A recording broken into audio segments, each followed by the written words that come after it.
দুটো গুরুগম্ভীর ইংরেজি গল্প বললাম, এবার একটা হালকা রসের বাংলা গল্প আবার বলা যাক। শিবরাম চক্রবর্তীর গল্প। একসময় শিবরাম চক্রবর্তী হাসির গল্পের ফোয়ারা ছড়াতেন। তো এই গল্পটির নাম হচ্ছে প্রাণকেষ্টর কাণ্ড। এই গল্পটি বিভিন্ন দেশে বিভিন্ন আঙ্গিকে বিভিন্ন ভাষায় বলা হয়েছে। এটা ধরে নিতে পারো তার বাংলা ভার্সন। কথায় বলে কীর্তির্যস্য সজীবতী, কিন্তু প্রাণকেষ্টর বেলা তার অন্যথা দেখা যাচ্ছে। কীর্তি করে সে মারা যাবার দাখিল। ফাঁসি ঠিক না হলেও নিজেকে ফাঁসিয়েছে যে তার ভুল নেই। যে পথ দিয়ে লোকে ফাঁসি যায় এবং তার চেয়ে কাছাকাছি আরও যেসব তীর্থক্ষেত্র, জেল, হাজত ইত্যাদি বাস করে, সেই আদালতেই তাকে হাজির হতে হয়েছে। কেন যে তার ধৈর্যচ্যুতি হলো বলা যায় না। বাসে যেতে যেতে মোটাসোটা এক মেম সাহেবকে হঠাৎ সে এক চড় মেরে বসেছে এবং তার ফলে আহত ব্যক্তিটি স্থূল বলে নয়, মেম সাহেব বলেই বেজায় হুলুস্থুল পড়ে গেছে। সবাই এসে বলছে, প্রাণকেষ্ট এমন কাজ তুমি কেন করলে? এ কাজ তোমার উপযুক্ত হয়নি। প্রাণকেষ্টর কিন্তু কোনো জবাব নেই।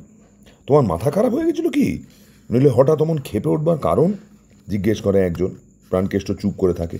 নাকি মেম তোমাকে মারতে এসেছিল বুঝি, তাই বাধ্য হয়ে আত্মরক্ষার খাতিরেই বোধ করি? আরেকজন সংশয় প্রকাশ করে। নাকি কামড়াতেই এসেছিল, কিন্তু মেমরা তো সচরাচর কাউকে কিছু বলে না। তবু প্রাণকেষ্ট রাগ কাড়ে না কোনো। কত লোক কত রকম প্রশ্ন করলো, কত রকমভাবে উস্কাবার চেষ্টা করলো। চাণক্য শ্লোক উদ্ধৃতি করে পণ্ডিতমন্য এক ব্যক্তি ওকে পেড়ে ফেলবার চেষ্টা করেন। পরের মেয়ের গায়ে হাত তোলা কি তোমার উচিত হয়েছে? তুমিই বলো। প্রাণকেষ্ট কিছুই বলে না, কেবল ঘোঁত করে, এবং ওই এক ঘোঁতকারের বেশি আর কিছুই তার কাছ থেকে আদায় করা যায় না। কেউ দুঃখ করে, কেউ বা সহানুভূতি জানায়, কারো চেষ্টা হয় প্রাণকেষ্টকে অভিনন্দন দান করার। সংবর্ধনা দাতাদের প্রত্যাশায় প্রাণকেষ্টর এইসবে হাতে খড়ি। মেম থেকে আস্তে আস্তে ও সাহেবের দিকে এগোবে এবং ক্রমশ দৃষ্টান্ত অনুসরণ করে হাজার হাজার প্রাণকেষ্ট দেখা দিলে দেশ উদ্ধারের আর দেরি কি? বেশিরভাগ লোকই অবশ্য ছি করে, কিন্তু প্রাণকেষ্টর কোনো হু হা নেই। খবরের কাগজ থেকে ফটো নিতে এসেছিল একটি সদ্যজাত সাপ্তাহিকের সম্পাদক বাণী চেয়ে পাঠিয়েছিলেন, কিন্তু প্রাণকেষ্ট তাদের সবাইকে ভাগিয়ে দিয়েছে। এমনকি আমি নিজে গিয়ে পড়ে বড় গলা করে বলেছিলাম, পানু তুমি একটা বিবৃতি দাও। প্রাণকেষ্ট তাতেও কোনো উচ্চবাচ্য করেনি। সেই ঘটনার পর থেকে প্রাণকেষ্ট কেমন যেন মন মরা হয়ে গেছে। অবশেষে প্রাণকেষ্টর বিচারের দিন এলো। আদালত ভিড়ে ভিড়াক্কার। কাঠগড়ায় দাঁড়ালো প্রাণকেষ্ট। মুখে তার সকাতর হাসি। এক বাক্যে বীর এবং কাপুরুষ আখ্যা লাভ করলে যেমন হাসি মানুষের মুখে দেখা দেয় আর কি। প্রাণকেষ্ট এবার মুখ খুলবে আশা করে সব্বাই, কিন্তু প্রাণকেষ্ট মুখ খোলে না। প্রাণকেষ্ট উকিল দেয়নি, নিজেও জেরা করছে না। সাক্ষীরা একে একে সাক্ষ্য দিয়ে যায়। তার সেদিনকার অপচেষ্টার আদ্যপান্ত বৃত্তান্ত সমস্তই প্রায় ঠিক বলে যায়। প্রাণকেষ্ট কান পেতে খালি শোনে, অধবদনে শুনে যায় প্রাণকেষ্ট। অবশেষে হাকিম নিজে প্রাণকেষ্টর জবানবন্দি চান। কেন যে এমন হঠকারিতা করে বসল সে, তার কৈফিয়ত তলব করেন। তখন প্রাণকেষ্ট মুখ খুলল। অবশেষে মুখ খুলতে হলো ওকে। শুনুন ধর্মাবতার। ম্লান হাসি হেসে শুরু করলো প্রাণকেষ্ট। কেন যে এমনটা ঘটে গেল তাহলে বলি। শ্বেতাঙ্গী মহিলাটি বাসে উঠলেন, উঠে বসলেন। তারপর উনি তার হাত ব্যাগ খুললেন, খুলে মানি ব্যাগ বার করলেন। তারপর হাত ব্যাগ বন্ধ করলেন, মানি ব্যাগ খুললেন, খুলে একটি আনি বার করলেন। আনিটি বার করে মানি ব্যাগ বন্ধ করলেন, হাত ব্যাগ খুললেন। তারপর উনি তাকিয়ে দেখলেন যে কন্ডাক্টর বাসের দোতলায় উঠছে। অতএব আবার তিনি তার হাত ব্যাগ খুললেন, খুলে মানি ব্যাগ বার করলেন, করে হাত ব্যাগ বন্ধ করলেন, মানি ব্যাগ খুললেন, খুলে আনিটি তার ভিতর রাখলেন। রেখে মানি ব্যাগ বন্ধ করলেন, করে হাত ব্যাগ খুললেন, খুলে মানি ব্যাগ রাখলেন, রেখে হাত ব্যাগ বন্ধ করলেন। মানি ব্যাগ বন্ধ করলেন, তাই বলো? হাকিম ঠিক অনুধাবন করতে পারেন না, কেমন যেন তার গোলমাল থাকে। মানি ব্যাগ বন্ধ করলেন? না হুজুর। মানি ব্যাগ খুলে তার মধ্যে হাত ব্যাগ রাখলেন? না, হাত ব্যাগ খুলে মানি ব্যাগ রাখলেন।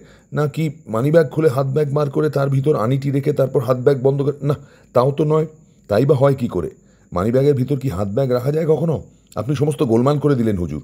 আমার সব গুলিয়ে যাচ্ছে কেমন। দাঁড়ান হুজুর, আবার তাহলে গোড়া থেকেই খেই ধরি। প্রাণকেষ্ট আবার আনুপূর্বিক আরম্ভ করলো। যেখানে আটকে ছিল প্রায় সেখান অবধি গড়গড় করে গড়িয়ে এলো এক খেয়ায়। তখন উনি দেখলেন যে কন্ডাক্টর বাসের দোতলায় যাচ্ছে। দেখে ফের তিনি তার হাত ব্যাগ খুললেন, খুলে মানি ব্যাগ বার করলেন, বার করে হাত ব্যাগ বন্ধ করলেন, বন্ধ করে মানি ব্যাগ খুললেন, বন্ধ করে মানি ব্যাগ খুললেন। হাকিমের খটকা লাগে, সে আবার কেমন হলো?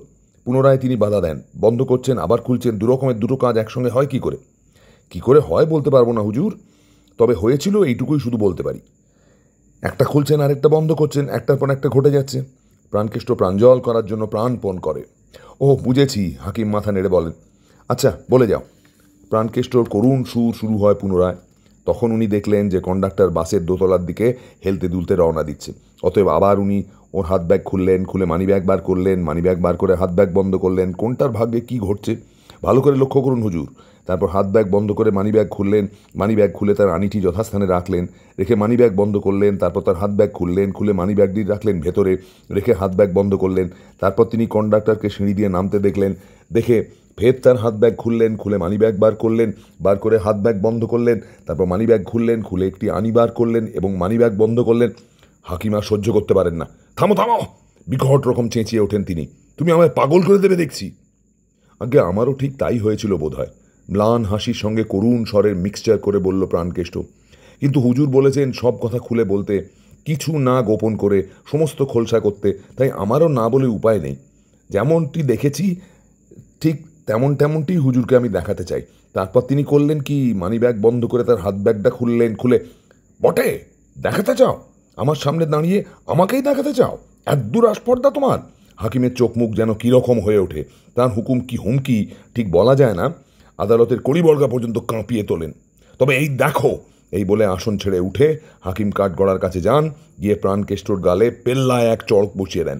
চড় বসিয়ে দিয়ে বলেন, এই দেখো তবে হয়েছে এবার? হাত জোড় করে প্রাণকেষ্ট বলে, হুজুর আমি এর বেশি কিছুই করিনি। সকাতরে জানায়, এখন দেখলেন তো হুজুর। এখন হাসির গল্প এটা ঠিক, কিন্তু আগে একবার বলেছিলাম ছোট গল্প, হাস্যরসের গল্প অনেক সময় মানুষকে অনেক ভাবায়।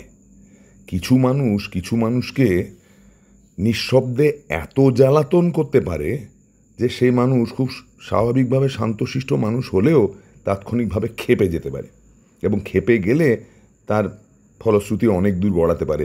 এই গল্প তারই সাক্ষ্য দিচ্ছে। এই গল্প বলতে বলতে আমার মনে পড়ে গেল যে একটি গ্রামে এক বুড়ি মহিলা বিধবা থাকতেন, তার বৌমার সঙ্গে। ছেলে মারা গেছে, আর সেই মহিলা দিবারাত্র গালি পাড়তেন, আর বৌমা কোনো সাড়া করতেন না, রাগ কাটতেন না, উল্টে কোনো খারাপ কথা বলতেন না। পাড়াশুদ্ধ লোক বলতো যে অত ভালো বউয়ের কি খারাপ শাশুড়ি, সারাক্ষণ দিনরাত গালি খেতে হচ্ছে। তো অনেক দিন এরকম হওয়ার পর লোকের একবার সন্দেহ হলো, কি হয় ওদের বাড়িতে, একবার দেখতে হবে।